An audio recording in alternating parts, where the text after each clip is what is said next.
Well, the Bahamas has a new author. Former senior island administrator Reverend Jackson Mcintosh has penned 2 books that are now available to the public. And Reverend Mcintosh joins us live in studio tonight with the details of his new books. Good evening, Reverend Mcintosh. Good evening. First of all, Reverend Mcintosh, tell us about the books and what inspired you to write them. The inspiration came when I observed the first book is called Stigma of Social Leprosy, the diminishing effect crime is having on the youth, and especially on men in our country. And how is it that society so much is just pushing these men, young men out? And so this book was inspired to help those men who are offenders to find their way back into the civil society and be useful contributors again. Now, you know, once persons are hurt, it is that easy to forgive.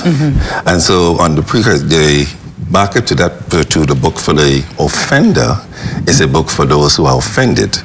And this one is called The Numberless Virtue, which is a book for the public to let us all know that God expects us to forgive, and without forgiveness, there is no hope for these people who would have, because of vice, fall victim to causing these hurts and upsets in our world. Now, what feedback have you gotten so far from your books? So far, it's been wonderful. Good. It's been encouraged, and I hope to get some of these into the prison system, so that those young men, and now especially how I'm with Prison Fellowship Bahamas, and we have an inside ministry with the prison. This is all in hopes of trying to start the program.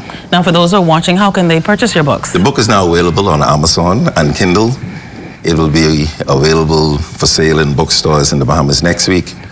And of course, we do our first book signing in Abaco at the Administrators Complex on November 28th. Speaking of Administrators Complex, you've been an administrator for so long. Tell me, how did your work as an administrator help you to become an author? Well, as an administrator, you're also a magistrate. And that's a first-hand experience. You see the effects of crime on our youth. And it's so discouraging when you see so much potential just because of maybe bad company, lack of the parental guidance in the home, and they just go away with it. And so this is an opportunity for us to reach out and touch them through the eyes of faith.